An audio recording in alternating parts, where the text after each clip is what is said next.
वंदे मातरम साथियों। हमारे देश के वर्तमान और भूतकाल में सभी जो संत रहे हैं उन सबको मैं वंदन करते हुए, असली संत जो रहे हैं, मैं और स्पेसिफिक करके बात करता हूँ, असली जो संत हैं उन सबको मैं वंदन करते हुए आज का वीडियो जो है मैं शुरू करना चाहता हूँ। आज का जो विषय है वो थोड़ा सा अलग हटके मैंने चुना है, क्योंकि मेरा एक अनुभव मैं आप सबके साथ साझा करना चाहता हूँ, जिसमें किसी प्रकार की किसी की मैं निंदा नहीं करना चाहता, परंतु मैं आपको एक, आज क्या हो गया, हमें बहुत आवश्यकता है अपने आप को आध्यात्मिक रूप से मजबूत करने की। और आध्यात्मिक रूप से मजबूत करने के लिए आपको किसी गुरु का सानिध्य और मार्गदर्शन चाहिए।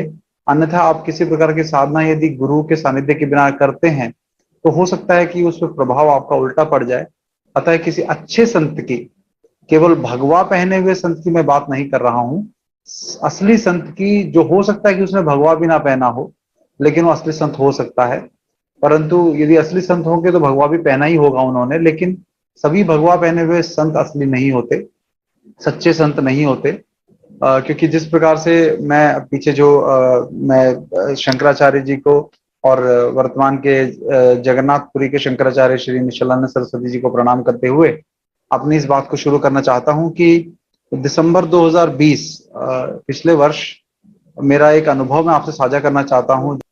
जब मैं पहली बार मेरे जीवन में अनुभव मैं करने वाला था एक शंकराचार्य परंपरा से जुड़े हुए किसी संत से मिलने का, जब मुझे किसी व्यक्ति ने ये रेफरेंस दिया कि वो हरिद्वार आए हुए हैं और आपको उनसे मिलना चाहिए, तो वो स्वरूपानंद जी के शिष्य, मुख्य शिष्य के रूप में श्री अभिमुक्तेश्वरानंद जी से मेरा मिलना हुआ, जिनका नाम आप सबने सुना होगा। तो श्री अभिमुक्तेश्वरानंद जी के प्रति मेरे मन में बहुत सम्मान था, क्योंकि कुछ वर्ष पहले मैं एक वीडियो आपको से दिखाता हूँ, जिस वीडियो को देखकर हमें हमारे देश के संतों का अपमान किस प्रकार से पुलिस द्वारा एक नेता के ऑर्डर पर हुआ था। उसमें वो वीडियो जो है अभिमुक्तेश्वरानंद जी का ही था, और हम उसे देखकर हमारी आंखों में आंसू आए थे कि इस देश में संतों के साथ ऐसा होता है। और जब मैं उनसे मिलने का मुझे अवसर मिलने वाला था तो मेरे लिए बड़े उत्साह का वो दिन था। तो वो वीडियो मैं पहले दिखाता हूँ, जिस वीडियो को देखकर मेरे मन में उनके उनसे मिलने के लिए लालसा थी और मैं कुछ विषय पर उनसे जरूर मिलना चाहता था। तो वीडियो मैं आपको दिखाता हूँ।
उनके साथ का, हमें तो सलाम साथ का।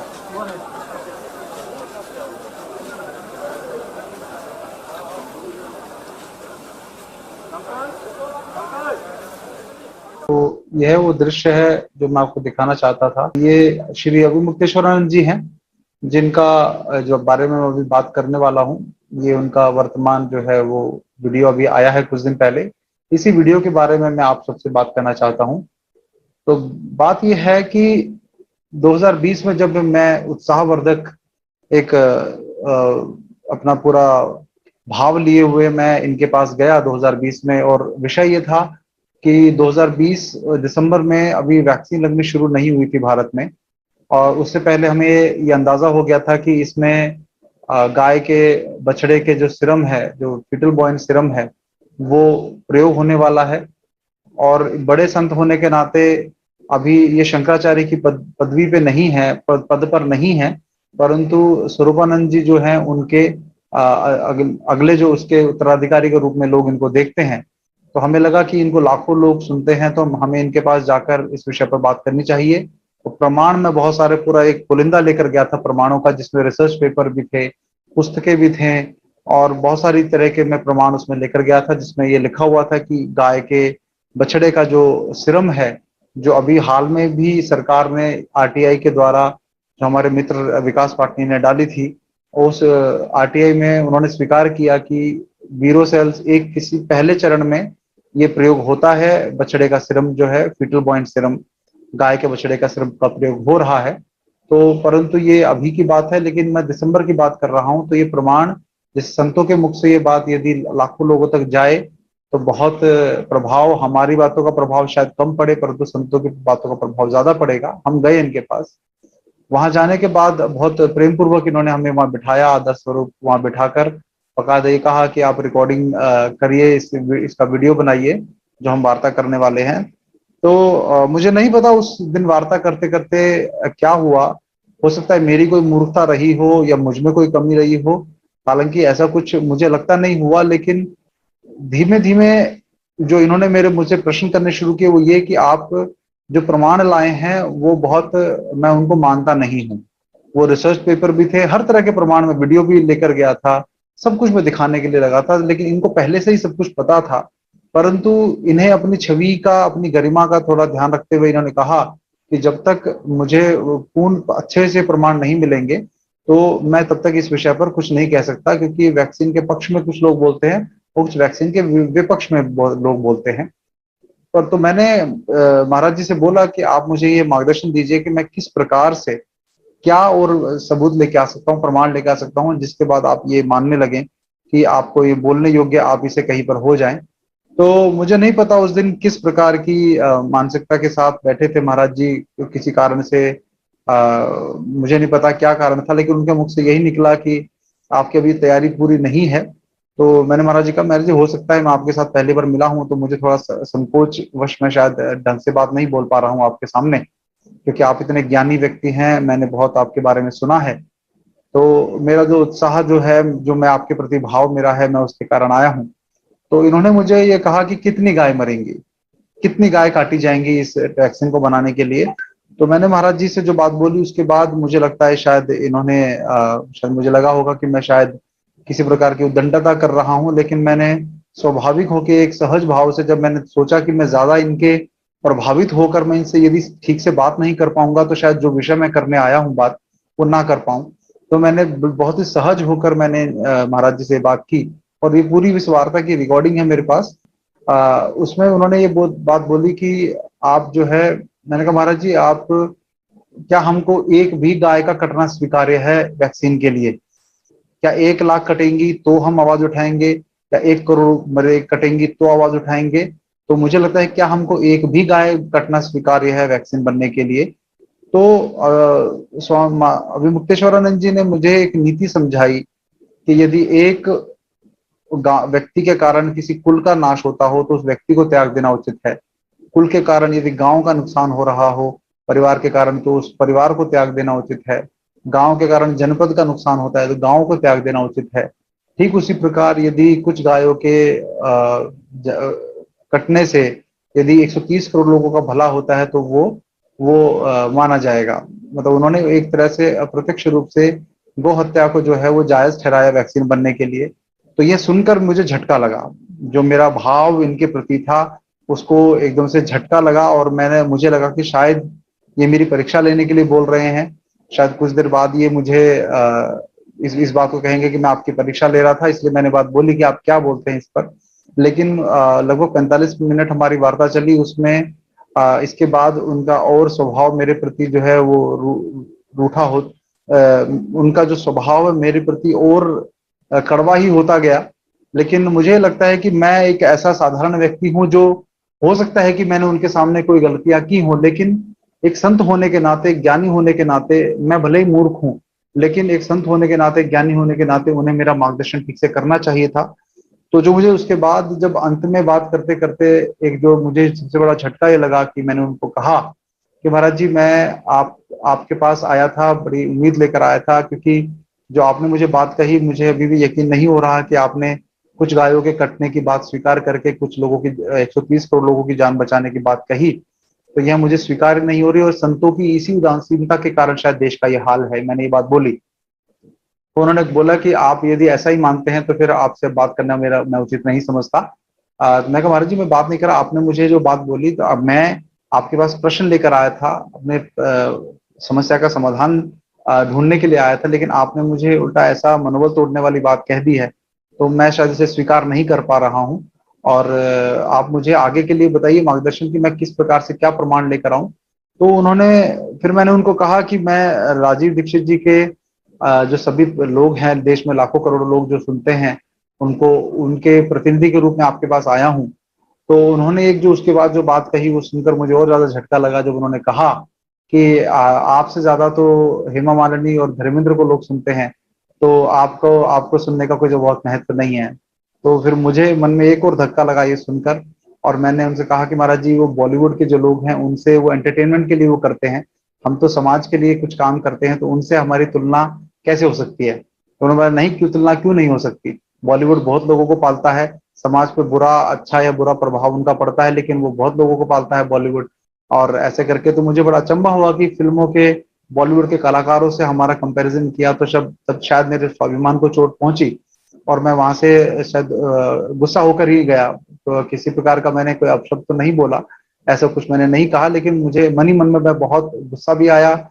लेकिन फिर मुझे लगा कि शायद एक दो दिन तक मैं बड़ा डिस्टर्ब भी रहा कि किसी संत के, जिसके लिए मेरे मन में भाव था कि उनको मैंने जब लाठियां खाती देखी थी, तो मैंने उनके प्रति, मेरे आंखों में आंसू आए थे जब उनको लाठियां खाते देखा था कि संतों का। आज उस संत के सामने मेरी ऐसी वार्ता हुई जिसमें मेरा मनोबल, यदि मैं राजीव भाई के प्रभाव में इतने वर्षों से नहीं होता तो शायद मेरा मनोबल टूट चुका होता। लेकिन कुल कितनी गायों की हत्या इससे होगी, और महाराज जी, एक भी गाय की हत्या हो तो क्या हमें स्वीकार है? नहीं यार, वो एक अलग बात है, वो एक अलग बात है, क्या हम उसको, ये एक अलग बात, ये सब बताना पड़ेगा। महाराज जी देखिए, पूरा जो संत समाज है भारत की का, हत्या हो, देखो हम बता रहे हैं आपको, जहाँ तक स्वीकार की बात कर रहे हैं, जहाँ तक हम जानते हैं, धर्मशास्त्रियों से चर्चा होकर के इस पर बोलना अलग बात है, व्यक्तिगत रूप से आपको बोल रहे हैं जी। हमारे यहाँ ये नीति है, त्यजेत एकम कुलस्यार्थे, ग्रामस्यार्थे कुलम त्यजेत, ग्रामम जनपदस्यार्थे आत्मार्थे पृथ्वीम त्यजेत। नीति है, क्या नीति है? ये धर्म से समर्थित नीति है। नीति ये है, त्यजेत एकम कुलस्यार्थे, पूरे कुल पर अगर आपत्ति आई है एक के कारण, तो एक को छोड़ दे, कुल को बचाए। ग्राम त्यजेत ग्रामम कुलस्यार्थे, एक कुल को छोड़ने से अगर गांव बचता हो तो गांव को बचाए, कुल को छोड़ दे। और ग्रामम जनपदस्य, एक गांव के कारण पूरा जनपद अगर समस्या में हो तो जनपद को छोड़ दे, गांव को छोड़ दे, पूरे जनपद को बचाए। माने बड़ी संख्या में लोगों को बचाने के लिए छोटी हानि सही जा सकती है, ये नीति है। तो अगर एक गाय के द्वारा ये पूरा भारत बच जा रहा है, 137 करोड़ लोग बच जा रहे हैं, तो स्वाभाविक है कि 137 को बचाया जाएगा। महाराज जी देखिए, हम वैक्सीनेशन को सही मानकर, हम गाय के हत्या को यदि सही मान के चल रहे हैं, तो जो आपने अभी परिभाषा दी है, तो वो मुझे लगता है कि हम पहले जो प्रोपेगेंडा में फंस गए हैं ना, कि हम पहले तो वैक्सीनेशन को सही मान चुके हैं, इसीलिए हम गाय को मारने को भी जस्टिफाई हम कर पा रहे हैं कि भाई एक की वजह से 130 करोड़ बचेंगे। तो महाराज जी, हमें पहले ये सोचना है कि वैक्सीनेशन ही सही नहीं है। नहीं महाराज जी देखिए, क्या है ना, संत समाज की उदासीनता इस विषय पे जो है, मुझे लगता है कि महाराज जी इसी वजह से हम लोग हिम्मत नहीं करते। आपने अपने मन से कर लिया उदासीनता, कैसे महाराज जी? हम बहुत लोगों के पास गए, हमने समय दिया है, और अकेले हमने नहीं, इतने लोगों को महाराज जी, मैं आपको नहीं कह रहा, आप हमको बता ही नहीं पा रहे हो। नहीं महाराज जी, आपने, मैं आपको जो प्रूफ दे रहा हूँ, पर हम चढ़ जाएं, हम प्रेस कॉन्फ्रेंस कर दें, प्रेस कॉन्फ्रेंस में हमसे जब सवाल पूछे जाएंगे हम क्या करेंगे? नहीं महाराज जी, तो पहली आपसे परिचय हुआ है, मैं आपको, और आपने जो मांगा है मैं और दूंगा आपको। बताइए कुछ, तब हम आपको आगे करें। क्या आप लोग नहीं बोल रहे हैं, ये बोलिए, ठीक है बोलेंगे, लेकिन प्रमाण प्रमाण कोई दो। तब उन्होंने 15 दिन बाद कल फोन करके कहा कि हम प्रमाण पुलिस सर एक आदमी को भेजेंगे। हमने कहा ठीक है, हम समय देते हैं। फिर आपको 1 बजे का समय दिया गया, आप समय से आए, अच्छी बात है। और आपको हमने सबको छोड़ा दिया। देखिए, आपके आने के बाद हमने आपको बैठाया नहीं, आपसे बात करी कि नहीं की, पूरा समय लिया। अब मैं किस रूप में प्रमाण लेके आऊँ, आप मुझे बताइए। किताब के रूप में लाऊं, इंटरनेट का प्रिंट आउट लेके आऊँ, मुझे बताइए किस प्रमाण का प्रमाण मानेंगे आप जो कहते हो उसका प्रमाण। देखिए, आपको हमने धर्मशास्त्र वाले से छूट दी हुई है। प्रमाण ये भी है, आप कहते गाय नहीं मारना चाहिए, तो उसका भी प्रमाण धर्मशास्त्र से आपको लाना चाहिए। लेकिन हम वो तो नहीं मांग रहे हैं आपसे, वो तो हम अपने ऊपर के हम खोज लेंगे, वो हमारा एंड है। आपसे हम ये वाला कि कोविड टीका बनाने के लिए, वैक्सीन बनाने के लिए ये होता है, इतने गायों की हत्या की संभावना है, इसको रोका जाना चाहिए। तो ये आप कह रहे हो, इसी का प्रमाण हमको चाहिए। आप हमको दिखा दो कि वैक्सीन बनाने में ये चीज ऐसे ऐसे हत्या होती है और इतने वैक्सीन बनाने में इतने की हत्या होगी। महाराज ये उसी का प्रमाण है।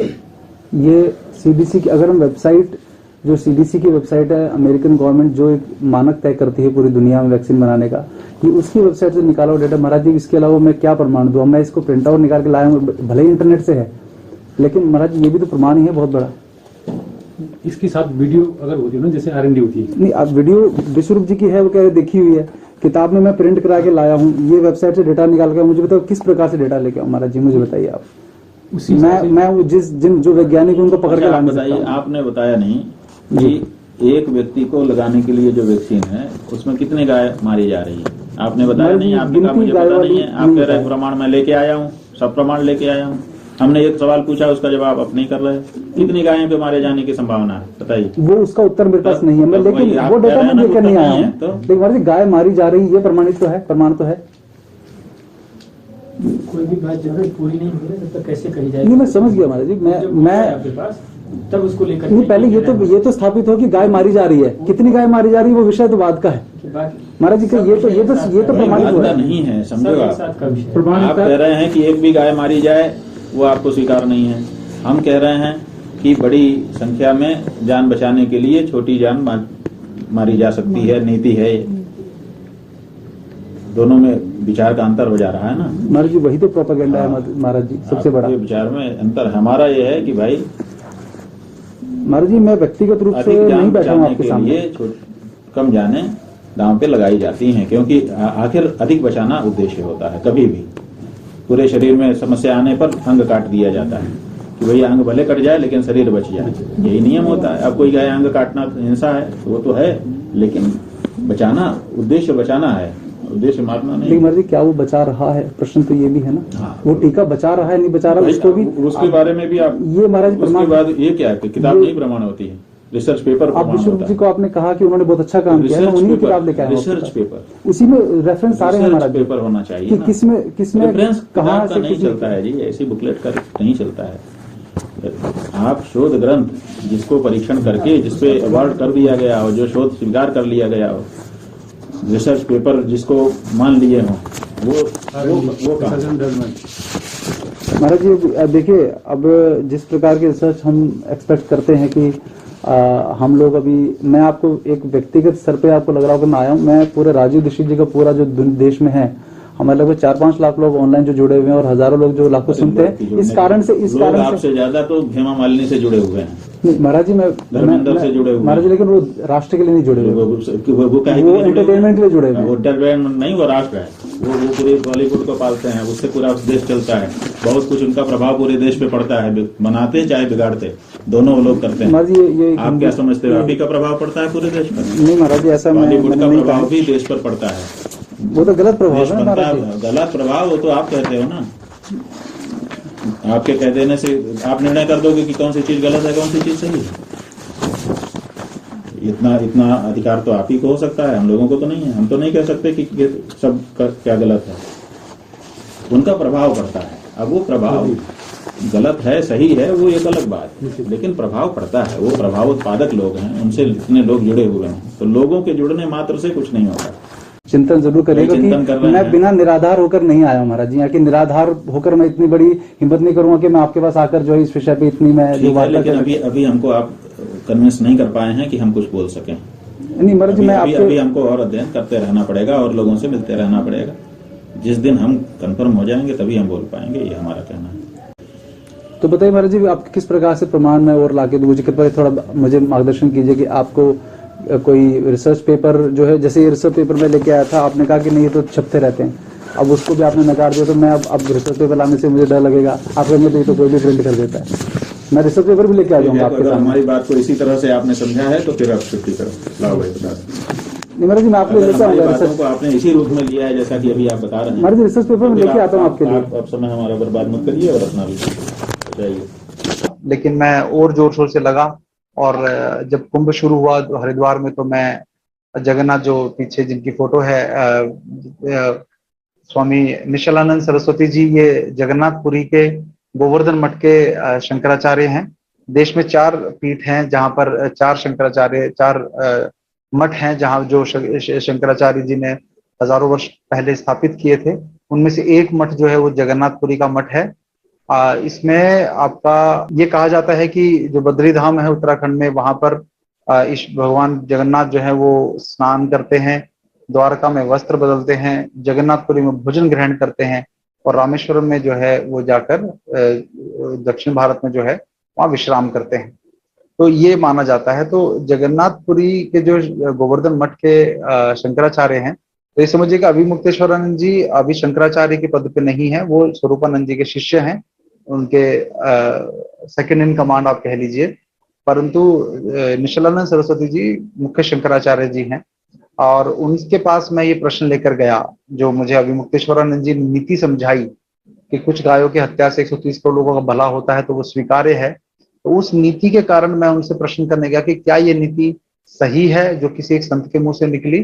तो निश्चलानंद सरस्वती जी जो महाराज जी हैं, स्वामी जी, उन्होंने इसको गलत बताया कि ऐसी नीति जो है वो गाय के ऊपर लागू नहीं होती है। तो आज जो है मुझे ये खुशी हुई जानकर, और ये जो मैंने पूरी बात सुनाई आपको, ये इसलिए नहीं सुनाई कि मैं अभी मुक्तेश्वरानंद जी के प्रति किसी प्रकार का गलत भाव रखता हूं।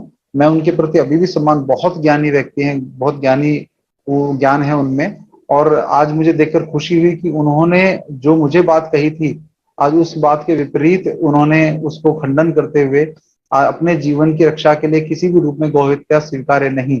ये मैं आपको दिखा देता हूं, ये स्क्रीन जो है, ये देखिए, ये उनका अभी हाल में ही 29 जून 2021 परसों ये वीडियो आया है, जिसमें उन्होंने अपने जीवन की रक्षा के लिए किसी भी रूप में गौहत्या स्वीकार्य नहीं है। तो जो मुझे उस दिन वक्तव्य दिया था, तो मुझे लगा था कि दिसंबर में अभी मुक्तेश्वरानंद जी को ये बात जो है बोल देनी चाहिए थी, जो उन्होंने इतने दिन प्रमाण के प्रतीक्षा में जो है वो लगा दिए।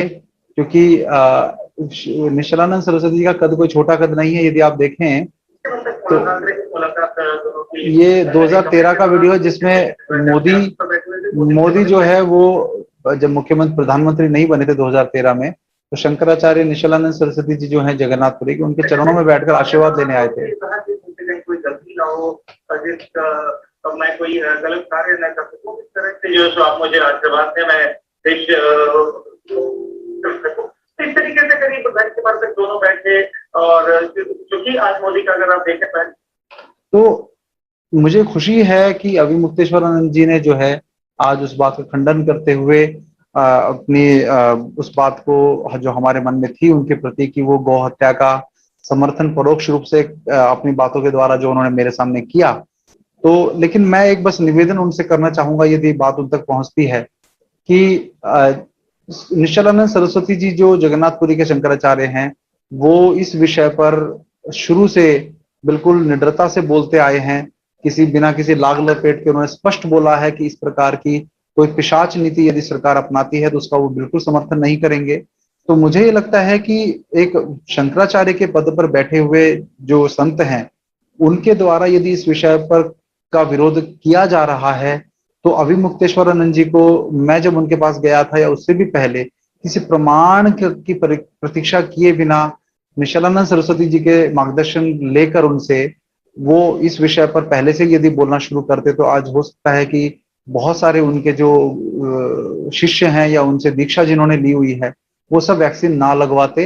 लेकिन अब वो ज्यादातर उनमें से लगवा चुके हैं। तो मैं ये निवेदन करूंगा एक संत होने के नाते कि इस प्रकार की देरी संतों के द्वारा ना की जाए, जिससे कि लोग जो हैं उनको मार्गदर्शन मिल पाए।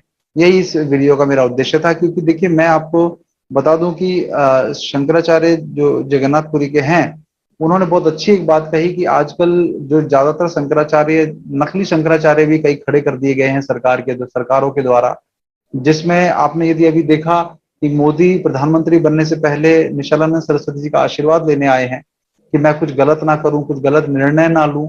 लेकिन आज वो जिस प्रकार से निर्णय आज देश पे थोप रहे हैं, ठीक उसके विपरीत कर रहे हैं। और इस बात से निशालानंद सरस्वती जी बिल्कुल खुश नहीं है, बिल्कुल प्रसन्न नहीं है कि संतों का आशीर्वाद लेकर वो प्रधानमंत्री बने, और वो प्रधानमंत्री बनने के बाद वो संतों के धर्म को और सनातन धर्म को जो है नुकसान पहुंचाने का प्रयास कर रहे हैं। इस प्रकार से ऐसी वैक्सीनेशन को जबरदस्ती लोगों को लगवाने का जो पूरा देश में चल रहा है, ये नहीं होना चाहिए था। क्योंकि परेशानी यह है कि जब कोई पार्टी का कार्यकर्ता जब संत की पदवी लेके बैठ जाता है, तो वो कभी सनातन धर्म के लिए काम नहीं करेगा, वो सरकार के कार्यकर्ता के रूप में काम करेगा, सच्चाई से नहीं बोलेगा। और मुझे ये लगता है कि इस समय पूरे देश में सबसे निडरता से यदि कोई संत किसी गलत सरकार की गलत नीतियों के प्रति आवाज उठा रहे हैं, तो वो निशालानंद सरस्वती जी हैं, जो जगन्नाथपुरी गोवर्धन मठ के शंकराचार्य हैं। और उनके द्वारा जिस प्रकार से वो पूरे खुफिया विभाग जो सरकार का है उसको भी चैलेंज करते हुए बात करते हैं, हमें लगता है कि ये हम युवाओं में जो है एक नया जोश भरता है। और जिस प्रकार से उनके पास ज्ञान है, केवल इसलिए नहीं कि वो संत हैं और उनको कोई पद प्राप्त है, मैं इसलिए भी उनके चरणों में जाके नहीं जाता हूँ, उनके सानिध्य को नहीं लेना चाहता हूँ। वो कारण बड़ा है कि जो उनका ज्ञान है, उनकी जो एक ओजस्वी वाणी है, जो उनका हर विषय के ऊपर चिंतन है, मैं उसके प्रति नतमस्तक हूं, जो मुझे अभी वर्तमान समय में किसी संत के अंदर दिखाई नहीं देता। तो मैं ये निवेदन करूंगा कि हम सभी युवाओं को, राजीव भाई के मानने वालों को, भले ही उनका आशीर्वाद हमको मिले या ना मिले, परंतु मैं आपसे निवेदन करूंगा कि गोवर्धन मठ नाम का जो चैनल है, यूट्यूब चैनल है, उस पर इनके छोटे छोटे प्रश्नोत्तरी के वीडियोस आते हैं, आप उन सबको जरूर सुनना शुरू करिए और उसके द्वारा अपना ज्ञान की वृद्धि करिए कि किस प्रकार से एक संत के द्वारा आप लोगों के ज्ञान की वृद्धि हो सकती है। अन्यथा यदि हम लोगों ने वो दिशा प्राप्त नहीं की, तो साथियों मैं आज आपको बता देता हूं कि हमारे देश के लिए कोई भविष्य नहीं है।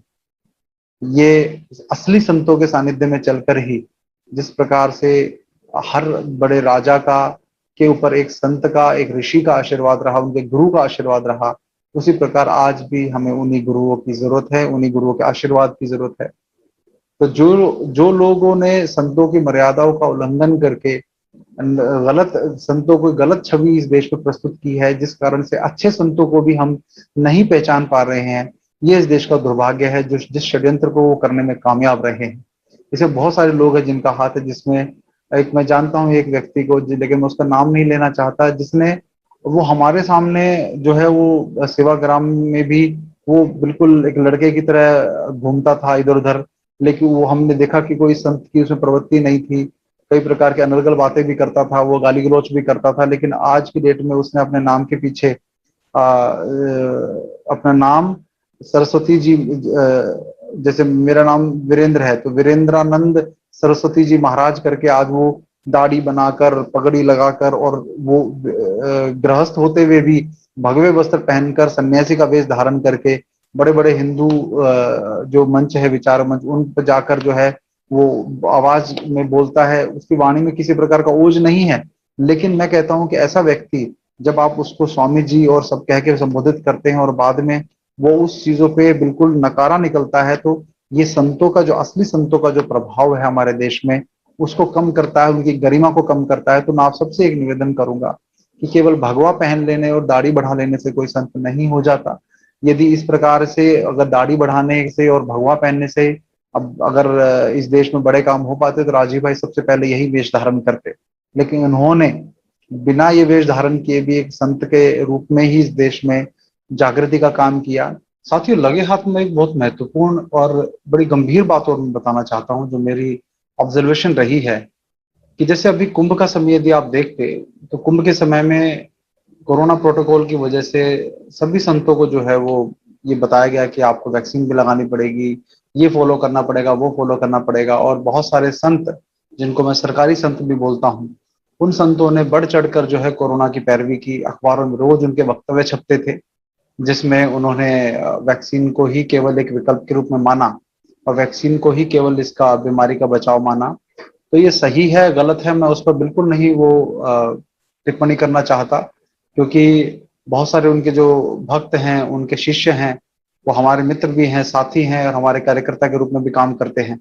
तो उन सबको मैं, उनके गुरुओं का किसी प्रकार के असम्मान की भावना मेरे मन में नहीं है, क्योंकि मैं उन सभी संतों की भी बहुत सारों की मजबूरी मैं समझता हूँ। क्योंकि देखिए, ये बात सुनने में कड़वी लग सकती है, लेकिन निश्चलानंद सरस्वती जी की भांति बहुत कम संत इस देश में हैं जो निडर हैं, जो प्रशासन के जो नियमों को, जो उनके धर्म के अनुरूप नहीं है, उनको नहीं मानते हैं।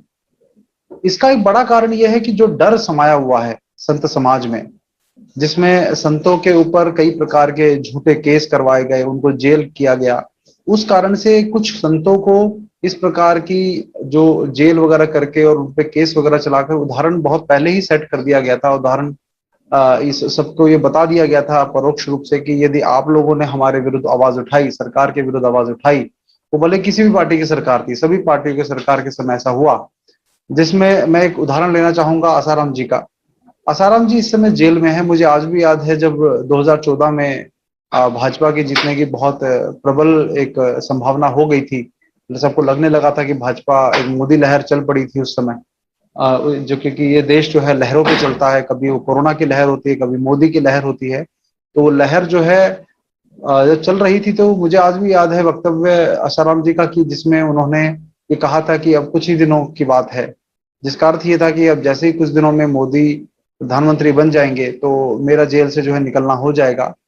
क्योंकि जहां एक तरफ सलमान खान जैसा व्यक्ति जो एक दिन में जजमेंट सुनाने के जब उनको जेल हुई उसको, और जेल होने के तुरंत बाद उसको बेल मिल जाती है, तो वही संतों को जो है जेल की हवा खानी पड़ती है, उनको बेल नहीं मिलती है। और क्योंकि आसाराम जी के मन में मेरे आसाराम जी के लिए मेरे मन में बहुत आदर सम्मान है। मैं उनका कोई शिष्य नहीं हूं, मैंने कभी ना कभी किसी सत्संग में आज तक गया हूं उनके, लेकिन मैं एक बात मानता हूं हमेशा कि गलतियां जो है, यदि आसाराम जी से कुछ हुई है या नहीं हुई है उसका प्रमाण मेरे पास नहीं है, लेकिन जो उन्होंने भारतीयता के लिए जो काम किया है, यदि आप, मैंने निश्चलानंद सरस्वती जी से एक प्रश्न किया था कि यदि कोई व्यक्ति जो कहता है उसके अनुरूप उसका आचरण नहीं होता तो हम क्या माने, तो उन्होंने कहा कि जो वो कहे वो मानो। यही बात स्वामी रामसूरदास जी के भी से भी हमने ये जानी थी ये बात। तो मैं, आसाराम जी एक व्यक्ति हैं, एक संत हैं, उनमें 10 कमियां ढूंढने निकालेंगे तो सबके अंदर कमियां मिल जाएंगी, परंतु जो उन्होंने भारतीयता के लिए काम किया, गाय के लिए काम किया, पंचगव्य के जो लिए काम किया, वो बड़ा अद्वितीय कार्य था। जब किसी को पंचगव्य के ऊपर काम नहीं करना आता था, किसी को एक उसको उत्पाद के रूप में सब तक पहुंचाने का जो एक पूरा नेटवर्क उन्होंने जो बनाया था, वो एक व्यवस्था पूरी बनाई थी, वो आसाराम जी के द्वारा हुई। और उनके बहुत सारे वक्तव्य मैं देखता हूँ उसमें गर्भ संस्कार के ऊपर, बच्चे की पैदाइश, बच्चा पैदा होता है उस समय उसके लिए क्या संस्कार करे जाने चाहिए, उनके ऊपर बहुत अच्छे से उनके वक्तव्य, उनके सत्संग में जो है जानकारी दी जाती थी। और धर्म परिवर्तन के ऊपर भी उनका बहुत अच्छा काम था कि कई आदिवासी क्षेत्रों में धर्म परिवर्तन को रुकवाने के लिए बहुत महत्वपूर्ण वो काम करते थे। और शायद यही एक बड़ा कारण है धर्म परिवर्तन का विरोध में काम करने का, कि वो जो धर्म परिवर्तन जबरन रुकवाते थे, कि इतना बड़ा एक जो नेटवर्क पूरा दुनिया में जो है बहुत बड़ा, जो सब लोग को नहीं, बहुत कम जानकारी है उस विषय पर, कि जो ईसाई धर्मांतरण का जो पूरी प्रक्रिया चलती है, उसके विरोध में खड़े होने के कारण आज तक इनको जो है जेल से मुक्ति नहीं मिली है। तो इस प्रकार से आसाराम जी जैसे बड़े संत, जिसके पास मोदी जी भी जिनके मंच पे होकर आए मुख्यमंत्री होने के नाते, उनका भी आशीर्वाद लिया, जब जरूरत पड़ी तो उनकी भी नेटवर्क का उन्होंने प्रयोग किया, लेकिन आज जो है उनको जेल से रिहाई नहीं मिल रही है। तो इसका मतलब क्या है कि आसाराम जी जैसे संत, और मैं कहता हूं कई संत हैं जो संत कहलाने योग्य नहीं है, उनको जेल वगैरह हुई, मैं ये मानता हूं कि उनका जो है जो हुआ ठीक हुआ, लेकिन मैं केवल आसाराम जी की मैं बात कर रहा हूं। तो ऐसे संतों को जो जेल में डालकर बाकी संतों के लिए एक तरह से अप्रत्यक्ष रूप से ये कह दिया जाता है कि आप लोगों को भी ज्यादा जो है हमारे विरोध में बोलने की जरूरत नहीं है, नहीं तो आपका भी यही हाल होगा। यही कारण है कि आज बहुत सारे संत इस कोरोना विषय पर कम जानकारी के कारण, अपनी अज्ञानता के कारण भी हो सकता है और डर के कारण भी हो सकता है कि वो नहीं बोल रहे हों। इसी कारण से सच्चे संतों का जो निडर होकर किसी विषय पर जो षड्यंत्र जो है देश में चल रहा है, उस षड्यंत्र के ऊपर जो है बात यदि करते हैं तो हमें उनका सम्मान करना चाहिए। क्योंकि मैं ये नहीं मानता हूं कि अपने मठ आदि की रक्षा के कारण, की रक्षा के हेतु आप राष्ट्र का नुकसान होने दो, क्योंकि मठ जो है वो राष्ट्र से बड़ा नहीं होता। आज दो तीन उदाहरण और है जो पंचगव्य पे काम करने वाले कुछ हमारे जिनका हमने भी साथ लिया था कुछ वर्ष पहले, वो लोग भी जो है इस समय जैसे मैं बात करूं निरंजन वर्मा जी की, तो निरंजन वर्मा जी जो है उनसे हमने ज्ञान लिया पंचगव्य का, लेकिन उन्होंने भी आज अपना एक जो व्यवस्था बना के खड़ी कर ली है, वो भी आज इस विषय पर नहीं बोल रहे हैं कि कहीं ना कहीं उनका जो पूरी व्यवस्था खड़ी हुई है उसके खिलाफ कोई इंक्वायरी ना बैठ जाए, क्योंकि वो भी बहुत कोई सात्विक तरीके से नहीं बनाई गई है। लेकिन मैं ये मानता हूं कि जब राजीव भाई का नाम लेकर इतने बड़े व्यवस्था उन्होंने खड़ी की, राजीव भाई के कारण लोगों ने, हजारों लोगों ने उनको विश्वास उन पर किया है, तो आज उनको इस तरह की मूवमेंट को लीड करना चाहिए था जो वो नहीं कर रहे हैं। लेकिन क्योंकि उन्होंने जो व्यवस्था बनाई है उस पर कोई आंच ना आ जाए, तो मैं ये कहता हूं कि ये बहुत बड़ी जिम्मेदारी है कि हम लोग ऐसे लोगों को पहचाने कि जिनके पीछे हमें चलना है, नहीं तो ऐसे लोग जो खुद जो है गर्त में जाते हैं तो हमको भी वो गलत दिशा में लेकर जाएंगे। तो ऐसे समय में जो जगन्नाथपुरी के निश्चलानंद जी हैं, हम उनका जो है मैं बहुत महत्व अपने जीवन में मानता हूं। और ये आप ध्यान रखिएगा, मुझे ये वीडियो बनाने के लिए किसी भी प्रकार से प्रभावित नहीं किया गया है। ये केवल मेरे व्यक्तिगत अपने खुद के विचार हैं, किसी प्रकार के दबाव में या उसके कारण मैं ये वीडियो नहीं बना रहा हूँ। क्योंकि आप सब जो लोग मुझे जानते हैं, आपको अच्छे से पता है, मैं कभी किसी के दबाव में या किसी प्रकार के प्रलोभन में आकर किसी प्रकार का वीडियो नहीं बनाता हूं। जो मेरे मन की बात होती है मैं बोलता हूं और बेबाक होकर बोलता हूं। मुझे इस मामले में सच सच बोलने से किसी प्रकार का कोई संकोच नहीं होता। तो ये जो लोग मुझे कई वर्षों से जानते हैं वो मेरा स्वभाव अच्छे से जानते हैं। तो इसी कारण से ये जो वीडियो है ये मेरे यूट्यूब चैनल पे मैं डालूंगा, कहीं भी मैं डालूंगा, आप डाउनलोड करके इसे फॉरवर्ड करिए। किसी प्रकार का कोई इसमें हमने यूट्यूब चैनल से इसके द्वारा कमाई नहीं करते हैं, किसी प्रकार का कोई ऐड नहीं हम स्वीकार करते हैं। ये आप बिल्कुल स्वतंत्र हैं इस वीडियो को कहीं भी पोस्ट करने के लिए। तो मैं आप सबको यही कहना चाहता हूं कि असली संतों को पहचानने सीखिए, उनको उन्हीं का अध्ययन करिए, उनका सानिध्य करिए, और यदि उनके द्वारा कोई आशीर्वाद, कोई हमें मार्गदर्शन देने का आगे निर्णय होता है तो हम मानेंगे कि हम जो है राजीव भाई की अनुपस्थिति में उस संत के पीछे चलकर जो है हम लोग इस देश को कोई दिशा दे पाए, तो वो हमें काम करने का प्रयास करना है। बस यही मैं बात कहना चाहता हूँ। आप सभी गोवर्धन मठ नाम का जो यूट्यूब चैनल है उसको सब्सक्राइब करिए। उसमें जो उनके वीडियो डाले जाते हैं, उनके जो प्रश्नोत्तरी के सेशन डाले जाते, गोष्ठी जो है के सेशन डाले जाते हैं, वो जरूर सुनिए। बहुत ज्ञान मिलता है आपको, बहुत सारे विषयों पर अलग अलग तरह का ज्ञान मिलेगा उस पर। तो अवश्य इसका आप लाभ उठाएं। जय जगन्नाथ।